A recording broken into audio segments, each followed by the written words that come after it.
And today we're going to speak about global changes in attitudes to dementia, which is the theme of the World Alzheimer Report this year. Megan, next slide, please. And I am Paola Verberino, the CEO of Alzheimer's Disease International. It's my great honor to be the CEO of Alzheimer's Disease International, as you can imagine. Next slide, please.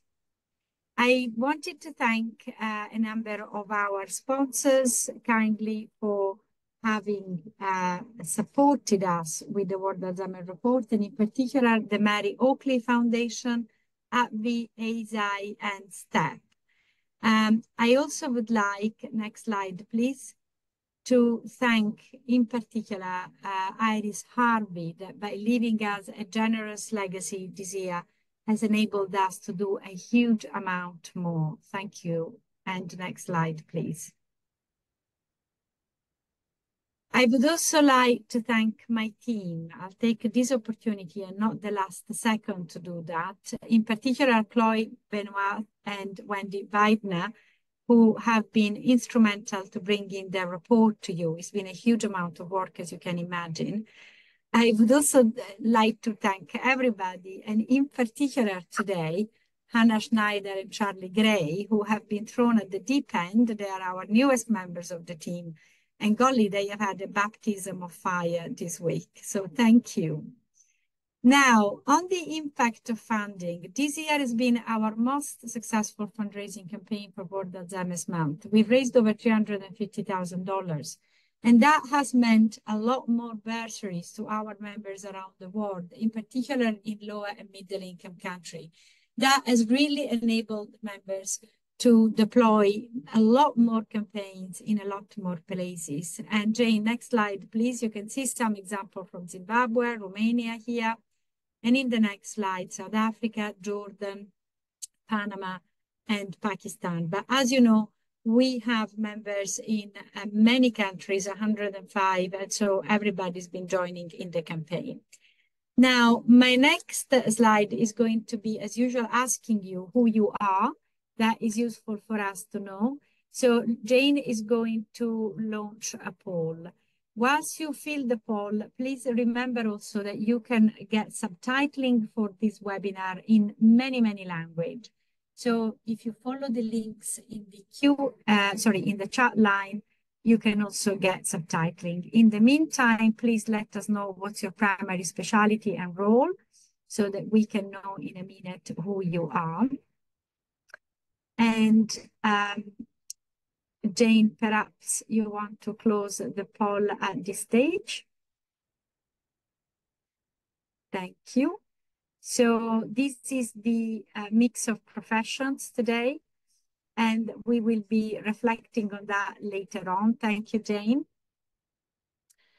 I also would like to remind you that you can introduce each other through the chat line. So tell us who you are. Whilst on the Q&A, you should be posting your answers, your questions for the panel. We'll try and have a good Q&A session at the end, as usual. Next slide, please. Now, a few words about ADI. We were established in 1984. We are the umbrella organization of 105 Alzheimer and Dementia Associations around the world. We represent you all at the WHO, the UN, the OECD, G7, G20, and a lot of other bodies. Today, for example, Chris Lynch and Louis Arthurton are at the UN. So we try to be everywhere if possible. We are also the promoter of World Alzheimer's Month and the publisher of the World Alzheimer Report. But our vision is for prevention, care, and inclusion today, as we hope for a cure tomorrow. Now, let me tell you something about World Alzheimer's Month. Next slide, please. This year, the campaigns have so far reached 62 million people. So thank you to you all. Thank you to us. Last year, at the end of September, the 30th, we had reached 74 million. So I think we are on our way to beat the record. However, can I remind you to tag all of your social media posts with Time to Act on Dementia, Time to Act on Alzheimer's, World Alzheimer's Month. You can use just one of them, not all of three. And you can please spread the voice about this as much as possible. It does matter how many of us join the campaign. So thank you for everything you have done already. And with that, I'll ask Dane to move to the next slide. Thank you. And also I remind you, we are a charity, so any donation that you can give to us will help us get there faster. Thank you. Next slide. Final slide, save the date. On December the 10th, 2024, we are going to launch a new event. It's a completely new event. We've never done this before, the ADI end of year forecast. This year is going to be about translating the Alzheimer treatment revolution in real world solution. And I will have the honor to be joined by Jeff Cummins. The event will be at the Edelman office, for which we cannot be too grateful, and is called Invite Only in London. That is going to be broadcasted online for everybody. So please save the date, put it in your diary, more details to follow, and join our mailing list if you want to know. Next slide, please. Okay, so now we get into the middle of things. So let me tell you about the World Alzheimer Report 2024. This year's report tackles the topic of attitudes to dementia. ADI and our members, with the support of the London School of Economics, surveyed over 40,000 people living with dementia, carers, healthcare practitioners, and the public on their views on dementia. There will be a lot of analysis in this panel, so you are welcome to ask questions and also things that you think we are not answering later in the webinar. We had individuals participating from 166 countries and territories with 35 different languages represented. So the report hopefully will be instrumental to understanding and perceiving what's happening with dementia, attitudes, and stigma. Now, next slide, please. Whilst you are online, if you take a picture of these or you point your telephone at it, you can download the report straight away from the web page. If you don't have a telephone at hand, you can do this by going onto our website, www.alzint.org. Okay, so the findings of the report. I'm going to read this because there is a lot of them and I would like to be precise on them.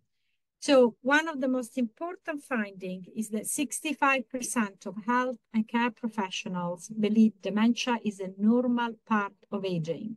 And this figure that seemed enormous in 2019 of 62% has actually gone up. So this just tells you the scale of the problem we are facing. And this is why governments and our work on national plan is so important.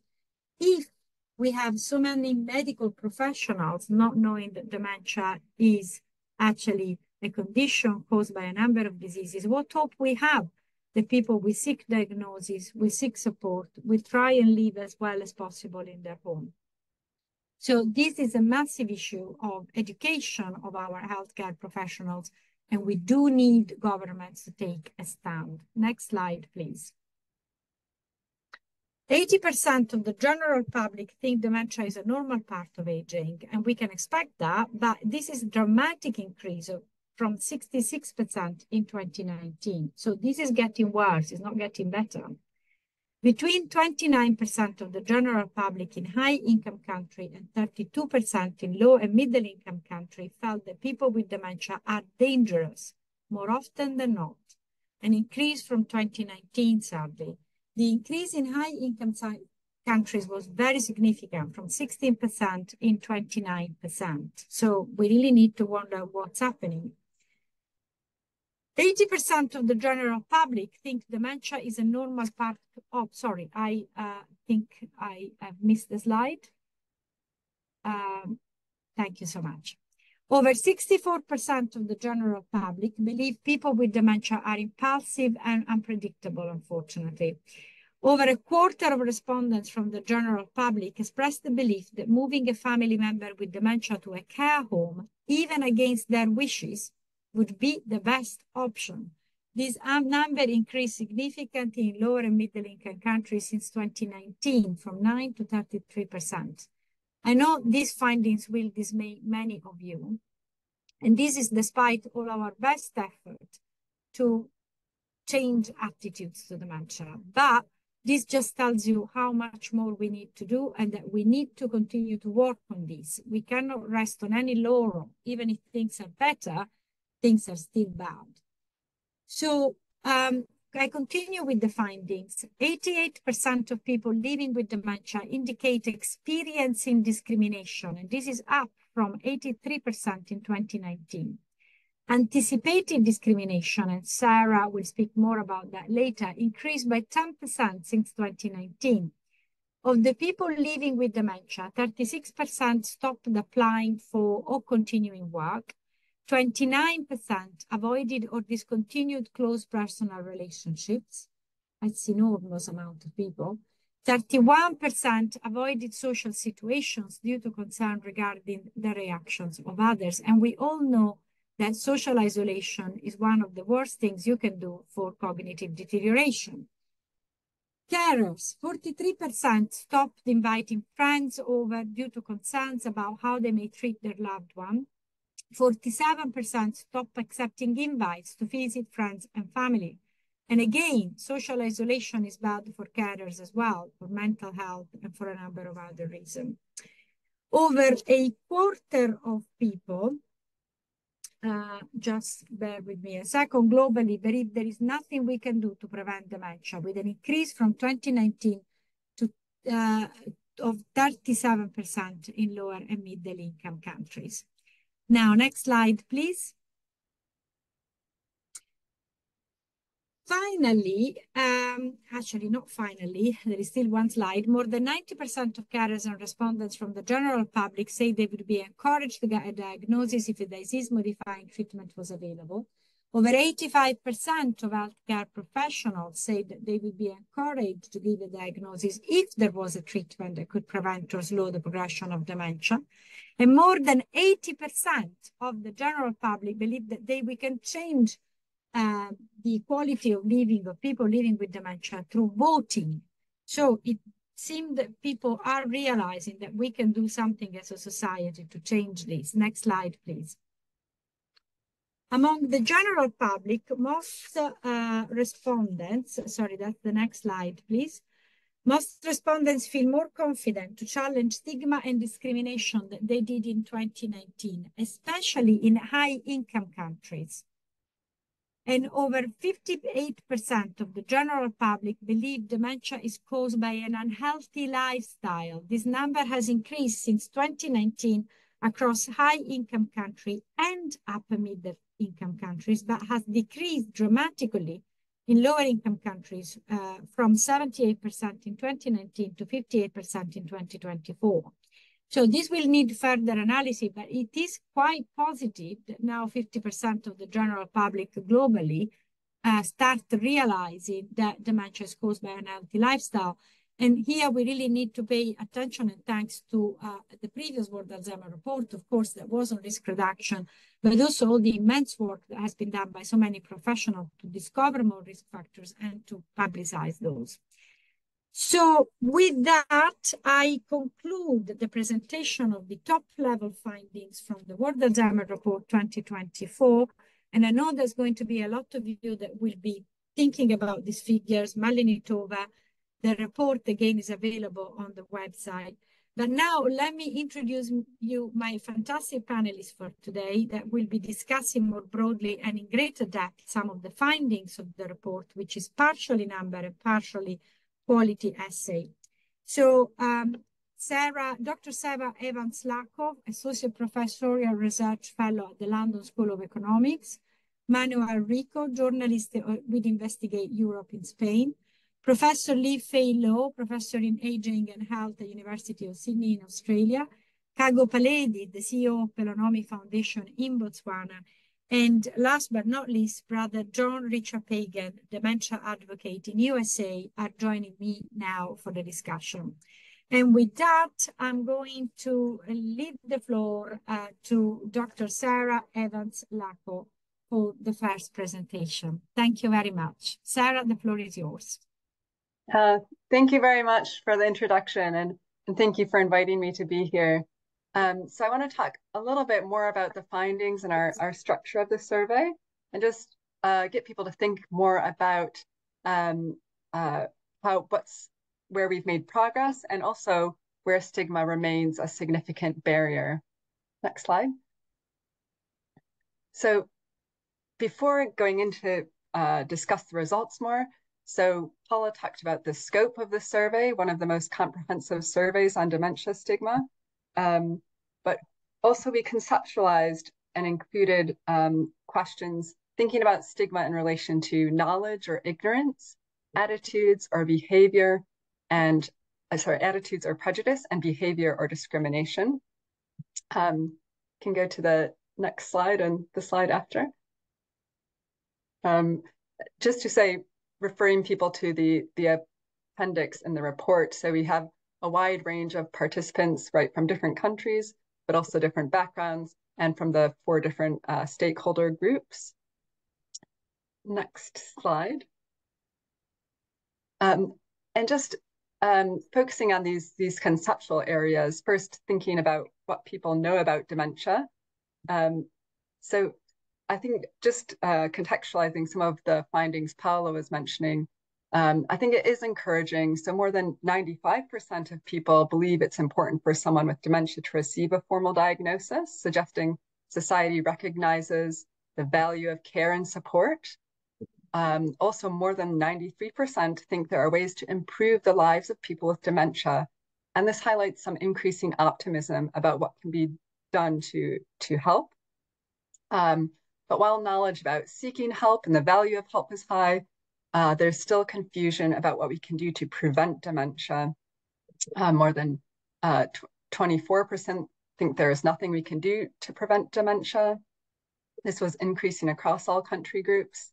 And as Paula mentioned, this persistent misconception that dementia is a normal part of aging, which has also increased among all the country groups. Next slide. So in terms of attitudes, there was a mixed picture.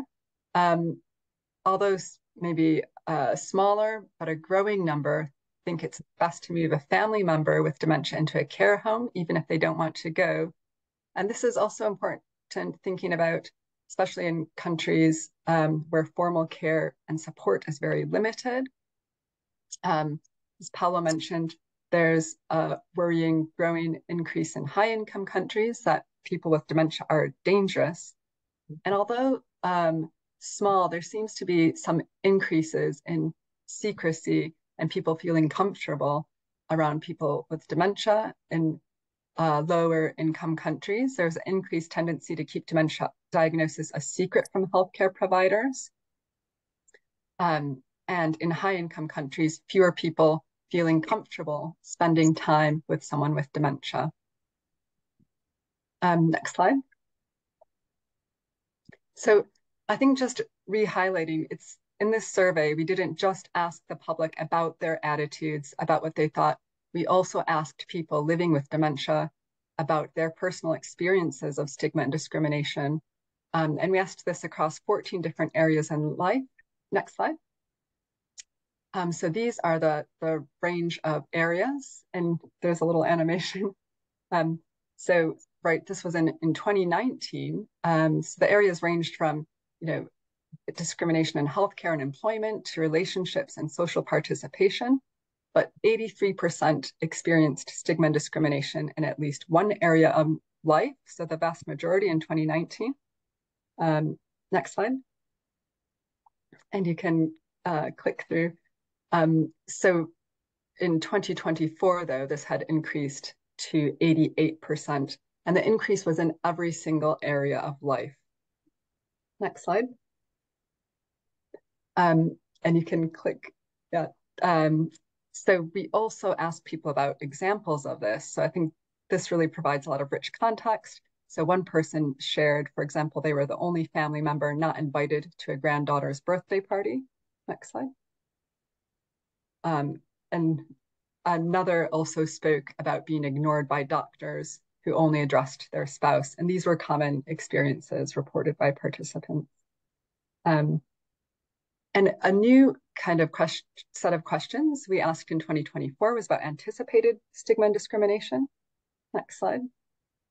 And this is the fear that people with dementia and their carers feel about being judged, excluded, or rejected even before this happens. And this is important because it changes how people behave. So they might avoid seeking help, refrain from discussing their condition, isolate themselves. And here we found, right, 50 to 60% of people living with dementia and carers reported anticipated discrimination. Again, we asked about examples of this. So here's an example of someone with dementia talking about excluding themselves from social situations because of the fear of how they would be treated. And one more click. And also carers reported trying to protect their loved ones from being treated unfairly. Next slide.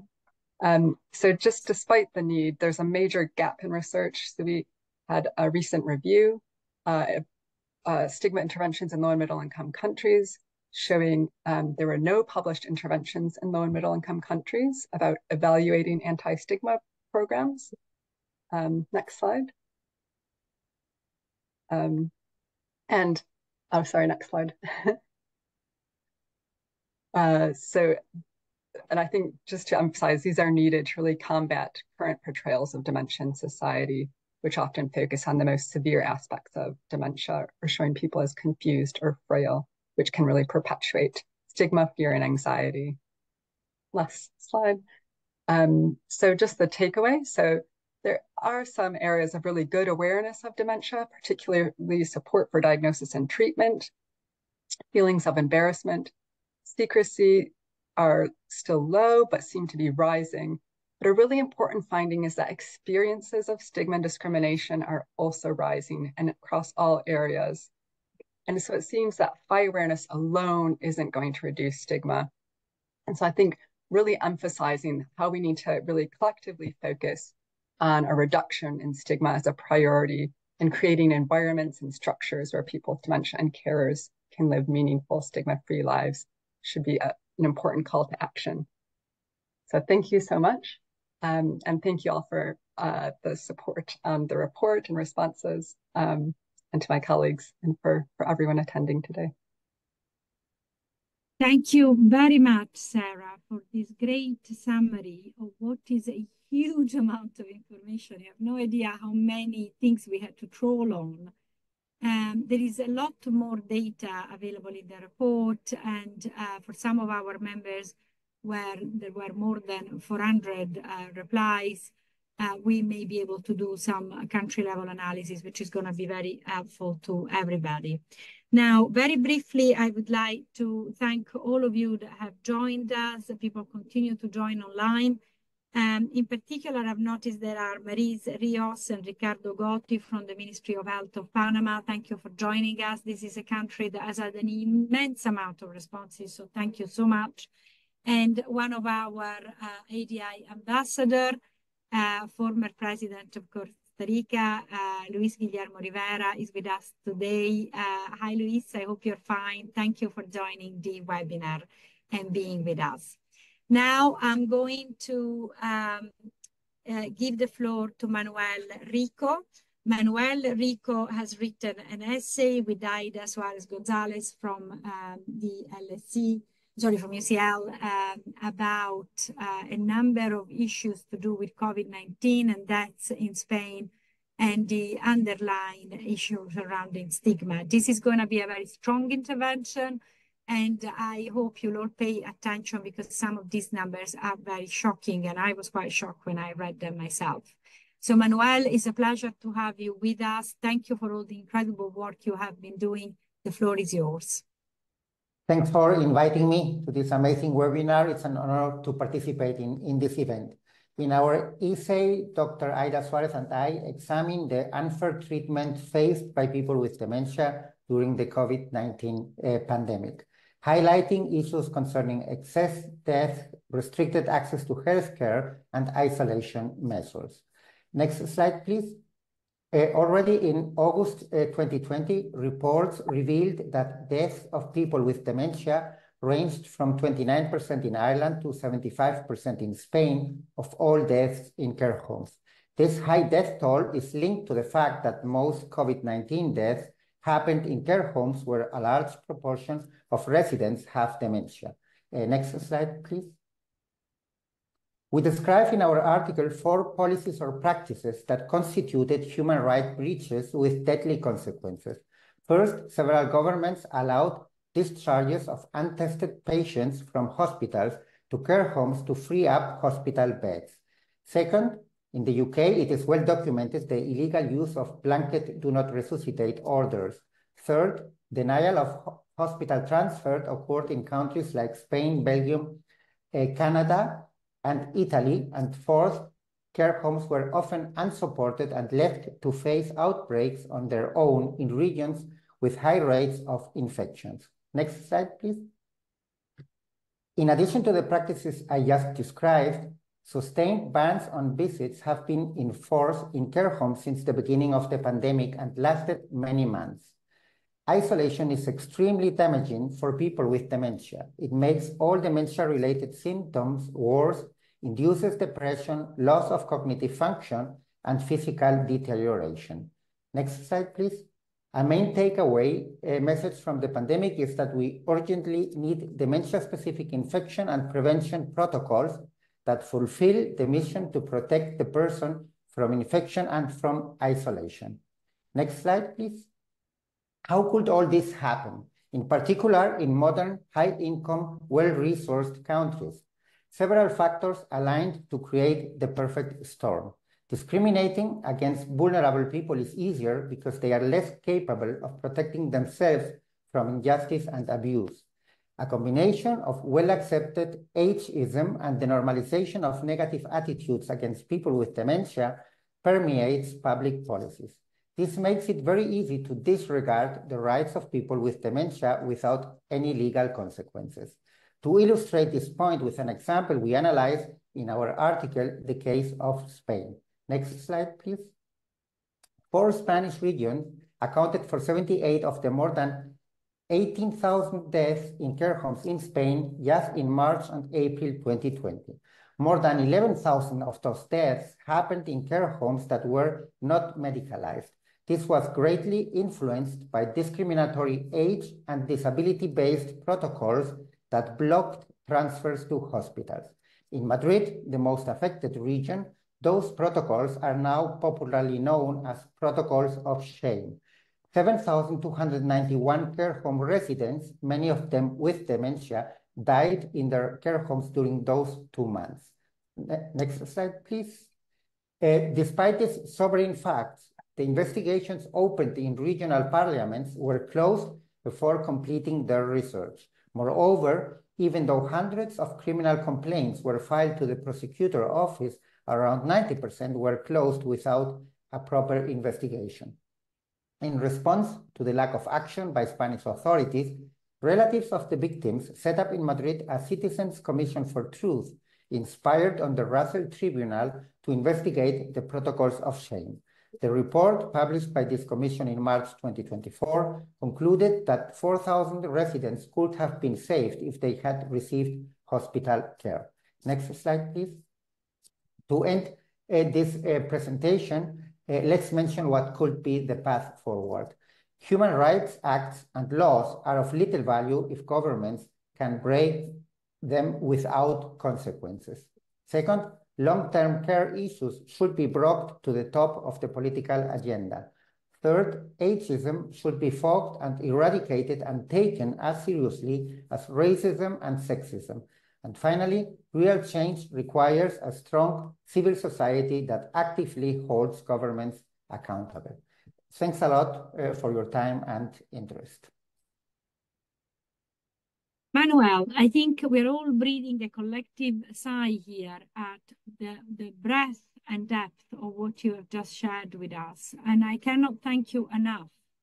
We at ADI have been working a lot at WHO level to remind governments at every possible turn that what happened, happened. It did happen. We were all there. We saw it happening. And we were shocked. But there has been quite a certain level of convenient forgetting that what happened. So your work in this area is extremely important, and we will continue, and we are grateful now to have it together in such a coherent manner that allows us even to present it more clearly.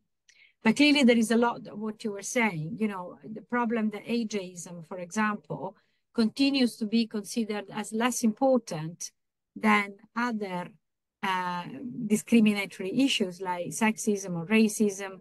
We do need to make sure that because somebody happens to be in the last third of their life, that doesn't mean that they are not part of society. This is incredible.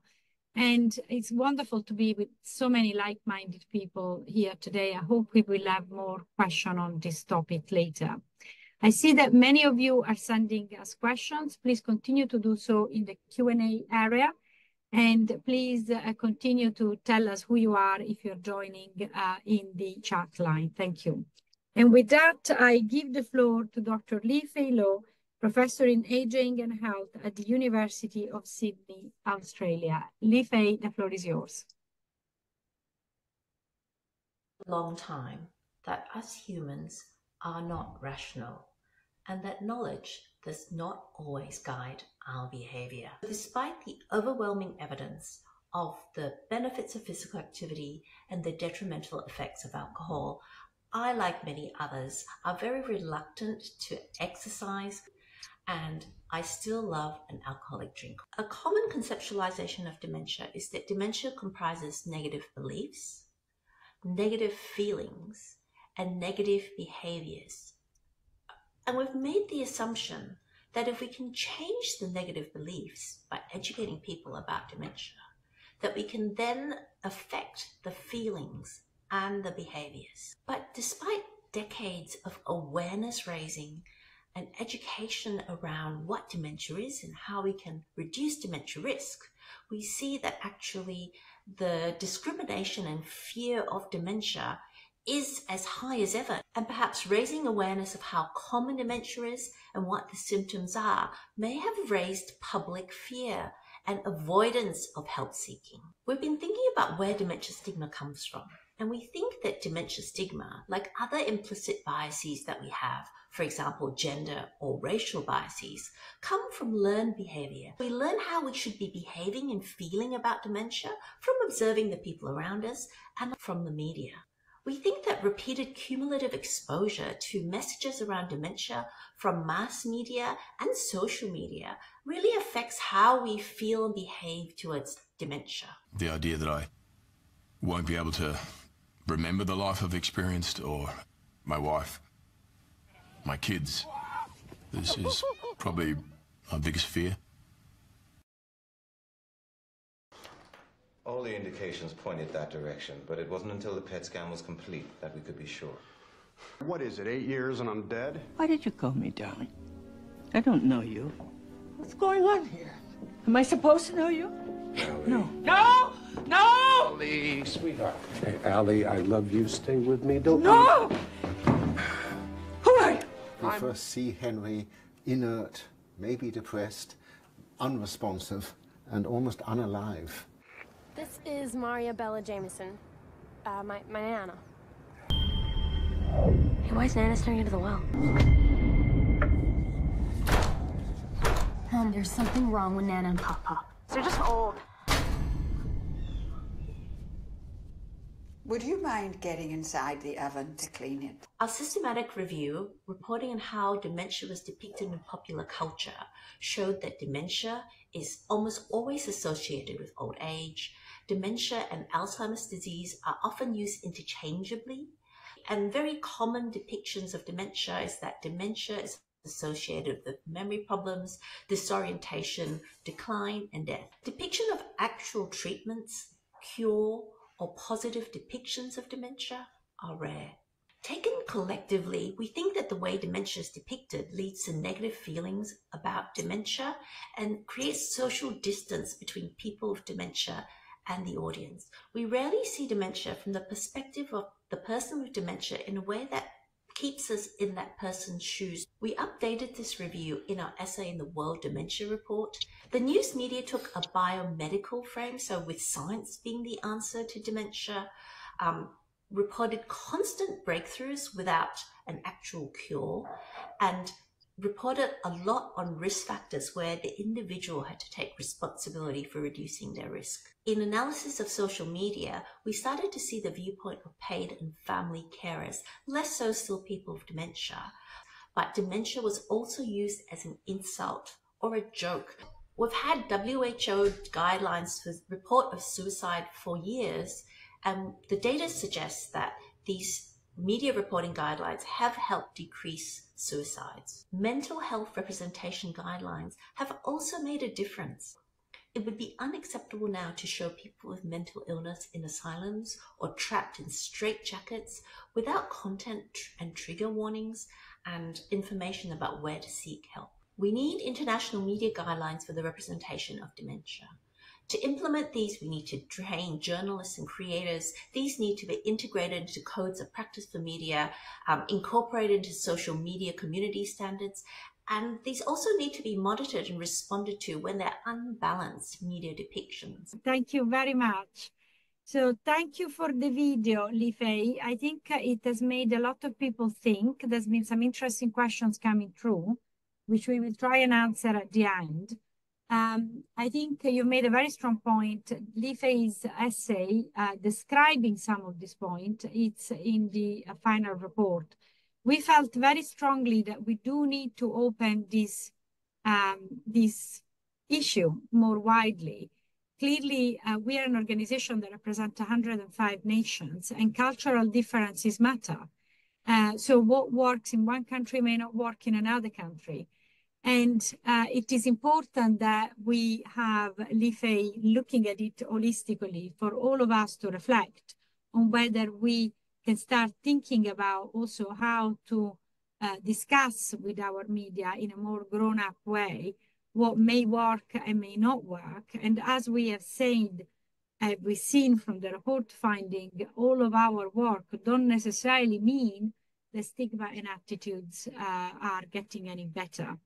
So with that thought, I invite you more questions, and I give the floor to Kago Paledi, the CEO of the Pelonomi Foundation in Botswana, who I think is with us. No, actually, Kago, I think, may have dropped from the list. So I can see now we're going to have the intervention of Brother John Richard Pagan.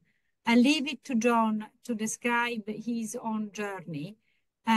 John is a very powerful dementia advocate living in the USA.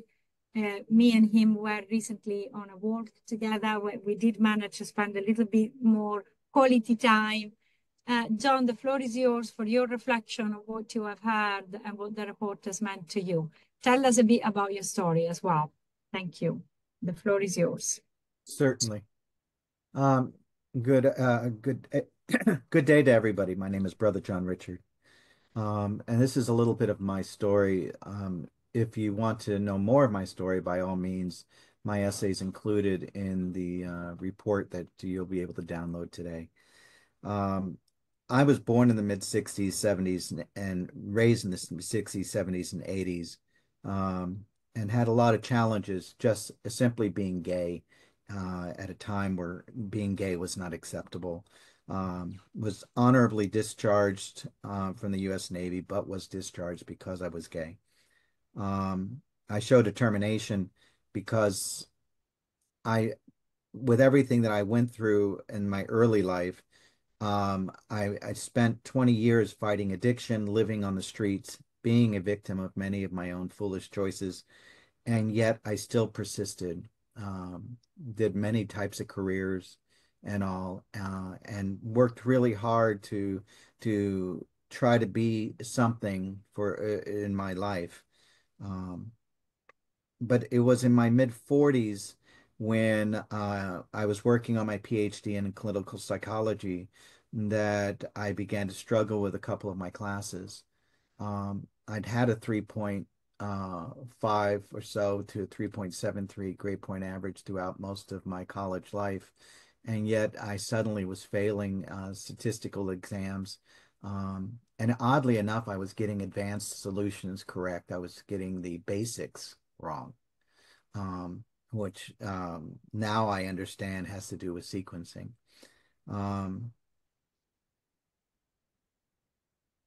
So the other thing I was getting was I was misinterpreting lectures and notes, which at first when I went to get help from the VA, I was told that these issues are attention deficit disorder, which I had no history, and expressive receptive language disorder.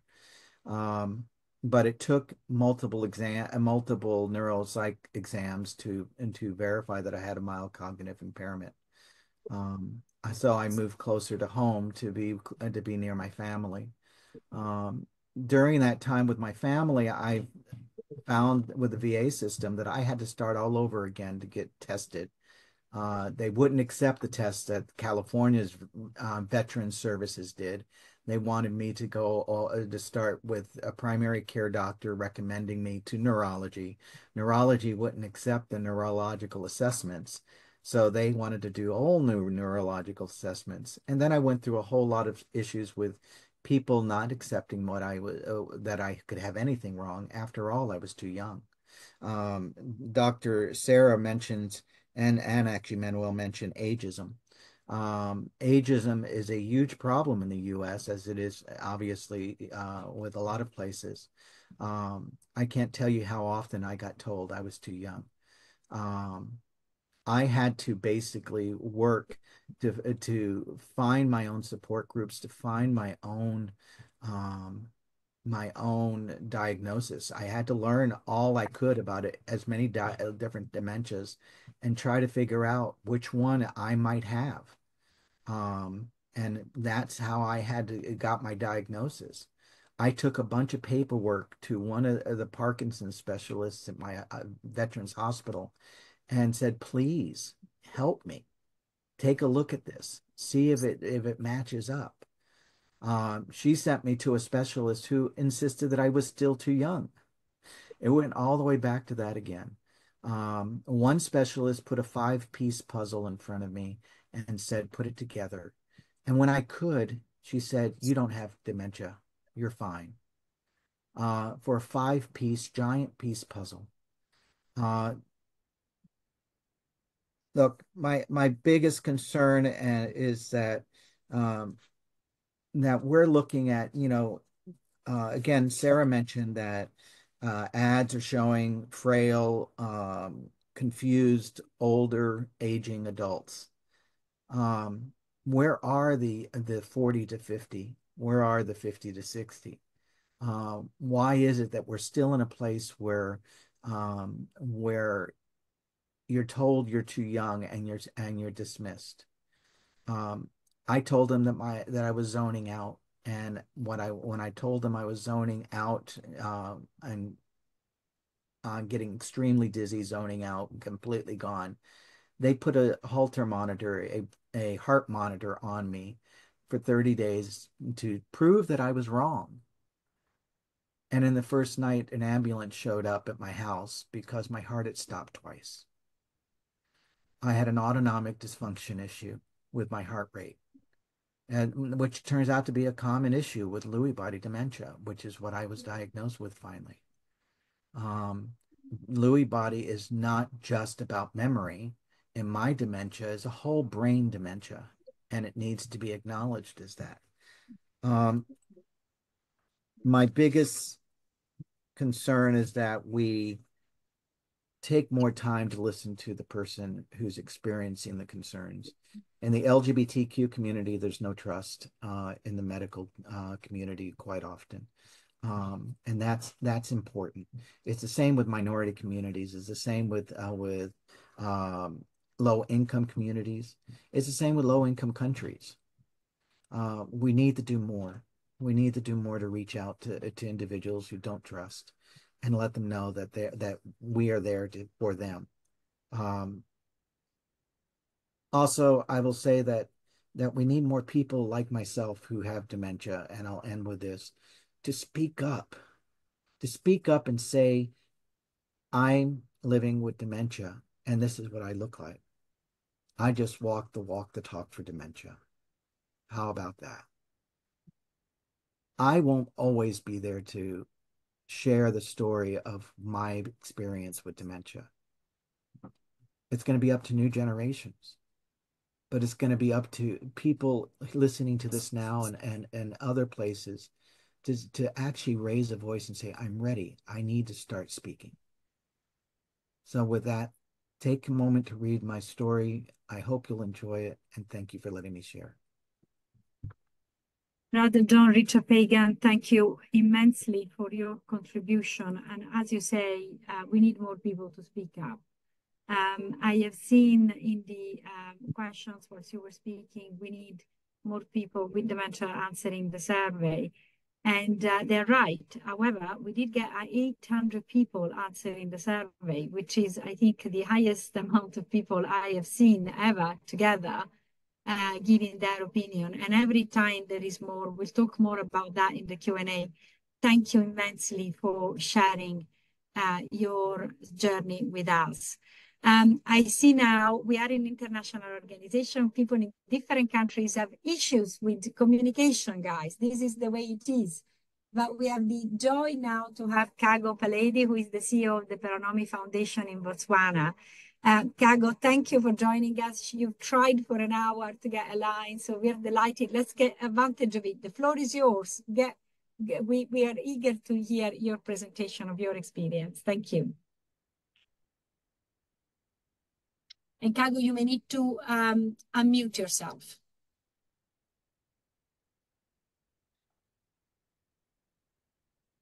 Hello? We can hear you. Can you hear me? Yes. Good afternoon. And I'm so sorry for joining late. My internet is a problem. Internet in Africa is a problem, really. So now I'm using my phone. I ended up subscribing with my phone and for me to get in. Thank you for having me. My name is Kago Paledi from Peronomi Foundation, Botswana. We are Dementia Botswana. Next slide.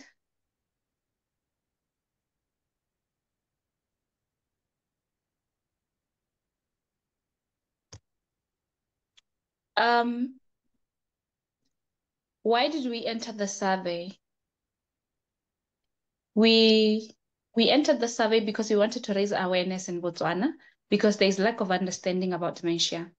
So we need to increase awareness, helping community recognize the symptoms and understand that dementia is a medical condition, not just a part of aging. Because most of the time when we meet them on field, they tell us that at the hospital they told me that old, it's just aging, but they'll really show signs of dementia. And we also wanted to reduce stigma, which is we see mostly around here. Dementia often carries significant stigma, which can lead to social isolation for those affected. Changing attitude can reduce stigma, encouraging people to seek help and support without fear of discrimination. That's what we're trying to do. And we also want to improve care and support for the people affected with dementia, because most of the time the carers don't understand what they are doing and what they are caring for, and we want them to start improving the care and support to their patients. Next slide, please.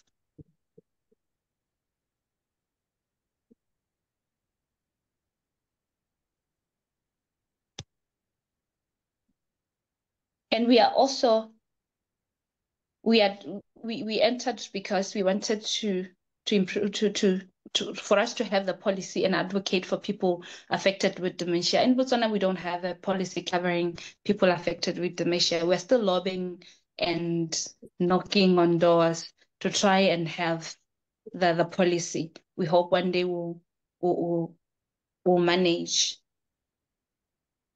Cultural sensitivity. In Botswana, like many other countries, sorry? In Botswana, like many other countries, culture believes and practices significantly influence health perceptions and behaviors. So we want people to understand that dementia is dementia. Dementia is not. We become so sensitive to the culture so that they can understand what it is. Can I have the next slide, please?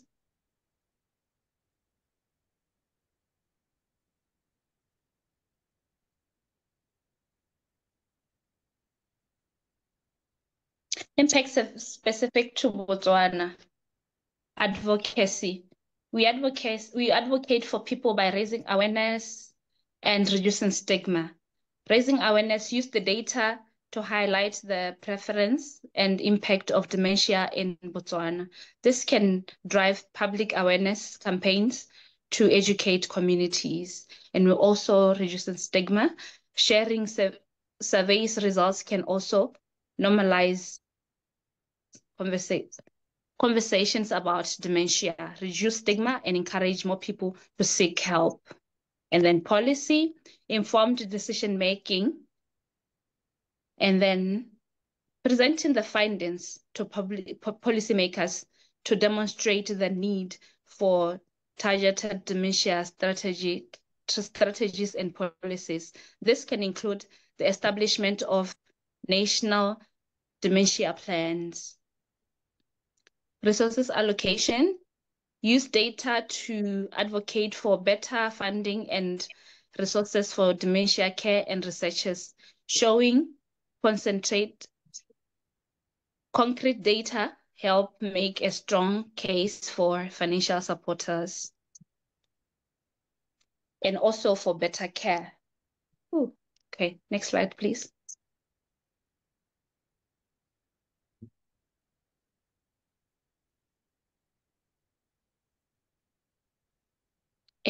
And also training for healthcare providers. We want to use survey results to identify gaps in knowing and training among healthcare providers, developing training programs and improve the quality of care. And also we want to support service by identifying the specific needs of people with dementia and caregivers, create or enhance support services such as counseling and community support groups. And early age diagnosis and treatment by highlighting the importance of early diagnosis and interventions, encouraging health workers system to integrate regular screening and early diagnostic procedures for dementia.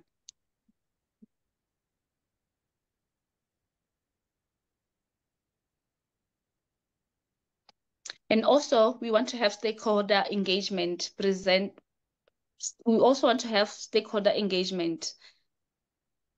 Present findings to key stakeholders include government officials, healthcare providers, through various media channels to reach wide audience. And also stakeholders engagement. Oh, yeah. All right. Program development, use the data to design and implement targeted programs that address the identified needs and gaps in dementia care.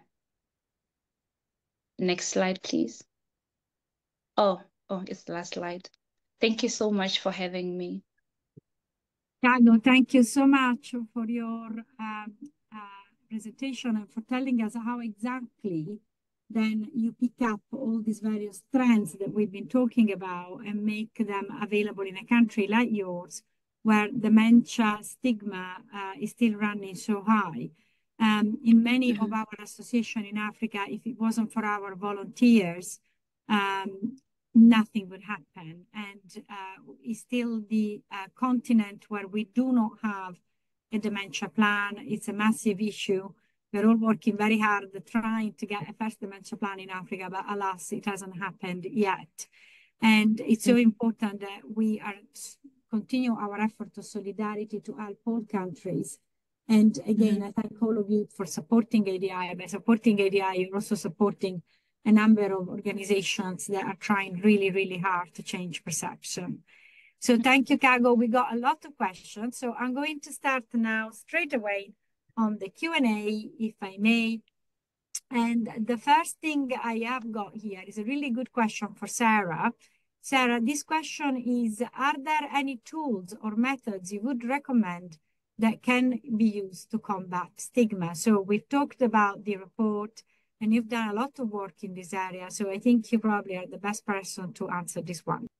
Oh, great. No, that's a great question, because I think we're talking about how we can use these data, and I think that is the goal. Now we want to use these for change. I think the point is that there are tools out there. We're not starting from zero.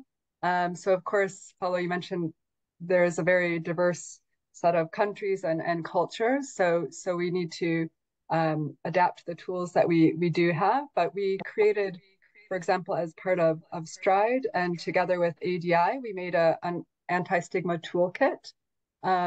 And the idea behind this toolkit was to share really practical examples of how people, even with low levels of resources, might be able to adapt evidence-based interventions that are out there. So we share different examples of evidence-based interventions, talk about considerations that you might want to take into account. And I think remind people also at the heart of this, really to listen to people with lived experience from their voices, what they want to change, where they want to focus. I think, right, listening to Brother John, hearing examples of, right, this idea of feeling dismissed or minimized, and what do you want to focus on in the anti-stigma program is important, but knowing that so listening to voices of what to focus on, but knowing that there are tools out there, and I can share the link to our toolkit in the chat. Thank you. Thank you very much, Sarah. The toolkit has helped a lot of our members and is a very practical way of tackling stigma. So our point is always, we are not about just concept. We are about doing things. And so these kind of instruments then translate into very usable tools.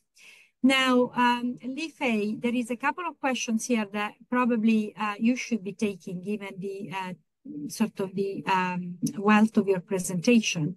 There is something about the campaign that was done by the Alzheimer's Society recently with messages that many people perceived as negative. Nevertheless, the society with whom we talked, they say that this had actually inspired a lot more carers to come forward and discuss their experience. This is also linked to a question by Natalie Ive about the responsibility of media in depicting dementia. Natalie has written a beautiful essay for our World Alzheimer report. She lives with dementia herself, and I have met her on the same walk I met Brother John Richard.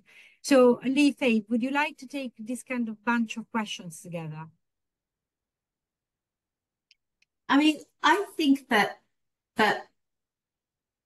people with dementia and carers should be telling us how they would like dementia depicted, and we should listen to them. That's the whole point of that. And I'm not saying that we shouldn't be honest about how dementia is depicted.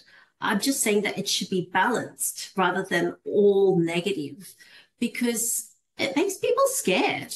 And from the World Alzheimer report, people are scared to, get a diagnosis because they're worried about what it means. So I think particularly Alzheimer's associations have a responsibility to be balanced, but we need to educate the media and even, content creators, people who make movies. Often dementia is a very easy trope. They've got dementia and that's why this happened or that happened. And I think we should be educating people to be much more sensitive about how people with dementia feel, because we've learned that we don't talk about mental health that way or cancer that way, but we still talk about dementia in this very kind of stereotypical way. That is a very good answer. And given I've got you there, I can also ask you to answer this other question, which is whether there are any nationally implemented campaigns that have proven effective in increasing Alzheimer's awareness that can serve an example to follow. I can remember very recently an intervention by the Canadian government, our own conference in Krakow. They hadn't measured the impact yet, but it was a nationwide campaign, which was one of the first time I'd seen it deployed at that level. Have you got examples that you studied, Li-Fei, that you want to share?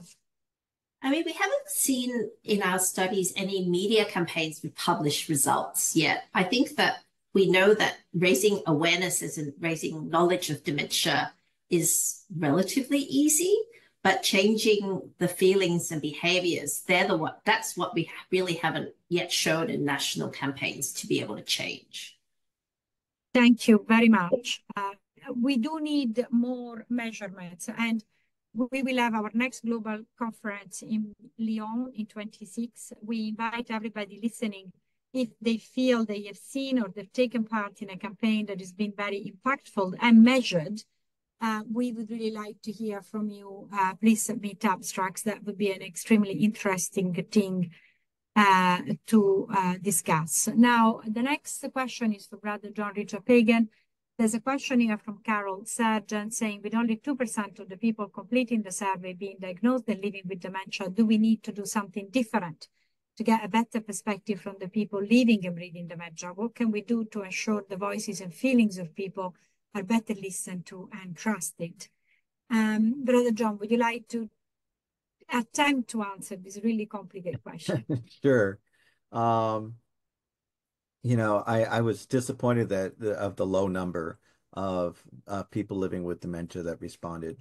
I believe that we need to do more campaigning to reach out to the many support groups that are out there, and encouraging them to get people involved in these surveys, because it only benefits them. People are nervous about the idea of what kind of data will be collected and how will it be perceived. Living with dementia, if diagnosed early, is not the end of life. In fact, for some of us, it's the beginning of new experiences and pushing ourselves beyond extremes. But we need to be able to have those voices come out and say that. So I really think it's important to reach out to those communities that have support groups and really push them to try to get those responses in to us, especially in minorities and in low income areas, in areas that are very, very unacknowledged in these surveys. Thank you very much. This is a really good point.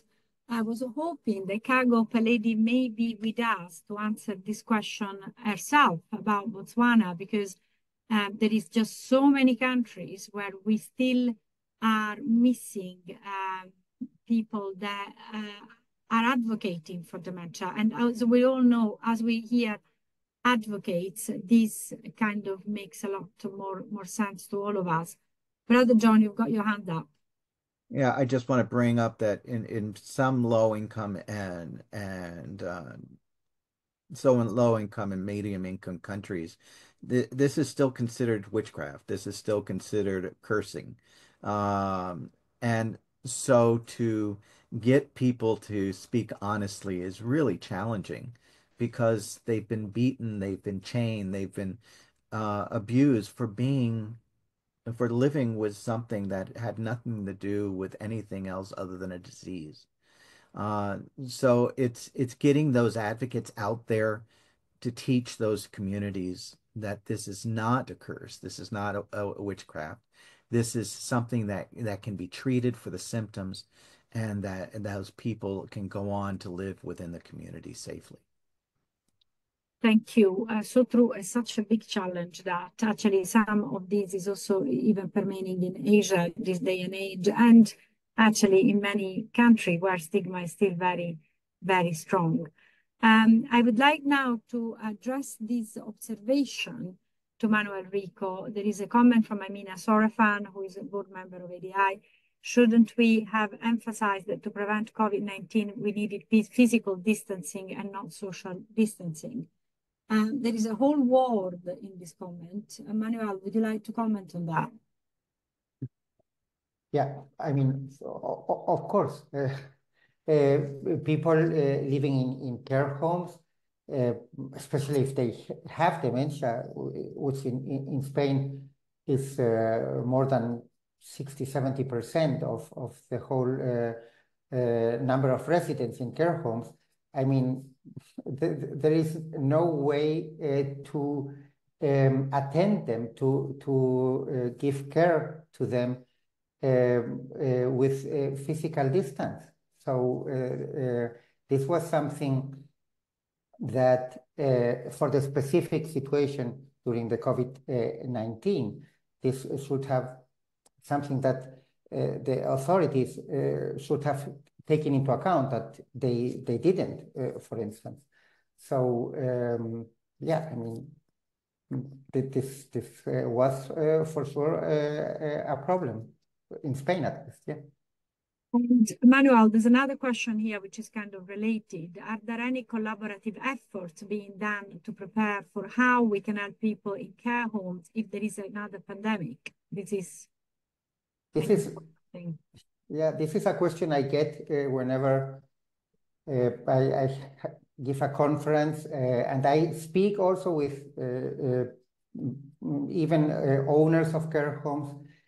And the answer that I get is really disappointing, because they said if we would have another pandemic now, we would be probably in the same position. We haven't learned the lessons that we should have.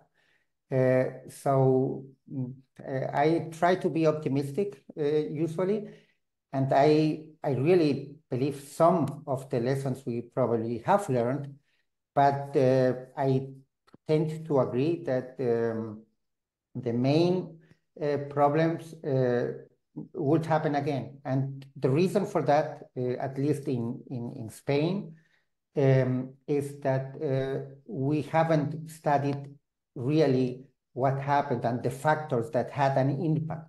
For instance, the size of the buildings. It's not the same having in a care home 100 people or 500 residents, as you can have in some care homes in Spain. Sharing rooms, which often happen in care homes in Spain. Of course, with a virus like the COVID-19, this spread the disease amazingly rapidly. So, but since the politicians and the authorities, and I would say also prosecutors, and unfortunately wanted to forget about it as soon as possible, well, we haven't studied this properly, and to avoid repeating mistakes, the first step is to know what happened. So this is really disappointing, and well, there are really few examples of, mainly from the university or scientific field, that had tried to study, but we are missing the whole or an analysis of the whole picture. Thank you very much. I can also add here that ADI has been doing advocacy since the beginning of the pandemic, and during and after. Currently at the WHO, there is a treaty on pandemic preparedness that all countries should be working and under signing. But even there has been great difficulty in uniting all the countries under the WHO about what would happen in the case of another pandemic. During those negotiations, we have made the point several times about not leaving dementia behind, about what happened during COVID, and we take every single opportunity to remind all governments of what happened, not to forget, and to include that in pandemic preparedness. But I have to say, it's been extraordinarily difficult. So once again, it's important that all of us pull together and maintain the collective memory that will allow us to react should something else happen, and we don't know from where and at what level. There is a last question I'd like all panelists to say at least a few words on. This is from Neil Chadbourne. He says, raising awareness and encouraging advocacy can also lead to more complaints and higher expectations. Also, more people may be responding to the survey, including wider range of responses, Could these aspects contribute to the worsening of some of the stats in this year's global survey? Can I please ask Sarah to start answering these, and then Lee Fei, and then Manuel, and then Brother John Richard? Yeah, so we did we did try to account for this in our survey. So we look at the, like, methodologically, at least, we are accounting for the differences in types of respondents between 2019 and 2024. So it's not perfect, but I think some of the general trends, for example, around increasing discrimination, where we see it's, you know, across every single item and so persistent, I think it wouldn't be explaining all of the difference. Thank you very much. Lee Fei? I think that we have to raise awareness and get people to complain more, because if you don't ask and you don't get, and if people with dementia and carers are accepting the state of services and not making a fuss about it, they're not going to improve as fast. Couldn't agree more. That's our life at ADI, isn't it? Manuel? Yeah, I mean, I am completely in favor of raising awareness. If maybe also because I come from the media, but since I am a journalist, awareness is the first step to solve a problem. If it's not in the public debate, the problem does not exist. So absolutely in favor of raising awareness. And if there are more complaints, this means that we will have a better picture of reality, because people don't make up complaints. So absolutely necessary, this raising of awareness. You know, guys, it's a fine balance, and we tread this line every day. So we must raise awareness, as Manuel say. We cannot stay silent here.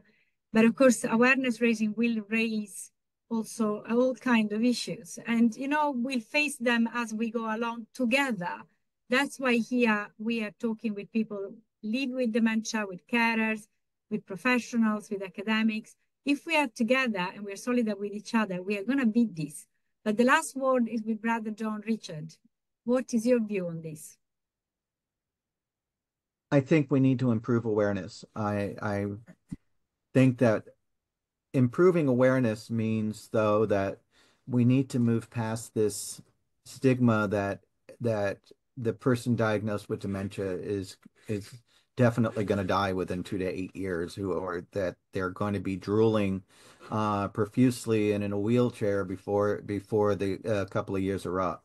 We need to improve awareness of showing that dementia, it just means a different way of living for whatever time you have on Earth, which is no different than anyone else, and show some normalcy to it, so that we can get people to more quickly speak up about what they're experiencing, and potentially seek diagnosis, get professionals to stop looking at it as a doom and gloom, and see it as a shift in lifestyle. And we've got to change the awareness. We've got to make the awareness come forth and say, it's not a normal part of aging. It's not. That this is a part of being of a disease that if caught early enough, the symptoms can be treated. Thank you so much. And with these words, we are going to close this important webinar. Thank you for all of you that have been with us. Thank you for your lovely comment. Please continue to follow what we do. Please continue to use the hashtag. We want to show the world that there is a lot of us. So 62 million interactions so far. Let's make it bigger. Let's break our record of 74. Please help us do that. And thank you for staying with us. I just want to do a thank to my panelists for being so wonderful, and for the immense amount of work that all of them have put into the World Alzheimer report. I would like to thank my team for doing such a fabulous job of running this webinar, Jane and Megan, with me as usual all along. And for everybody that has contributed. It's a real team effort. There is a question in the question and answer about the numbers that responded to this surveys versus the previous one. If you read my introductions to the report, I explain a bit more about numbers before and then and what has changed. So you could just read that. It's very short. I hope you will enjoy that. And for everybody else, please remember this webinar is going to be available on YouTube for a long, long time. So if you think that some of your friends have missed it, if you think that somebody else would benefit from watching it, please do give them the YouTube link as soon as it will be available, which will be early next week. So thank you all for being with us. Thank you for following what we do. Thank you for being so wonderful and helping everybody living with dementia, their family, for caring. So thank you, and I will see you at our next big webinar soon. All the best. Have a lovely day. Goodbye.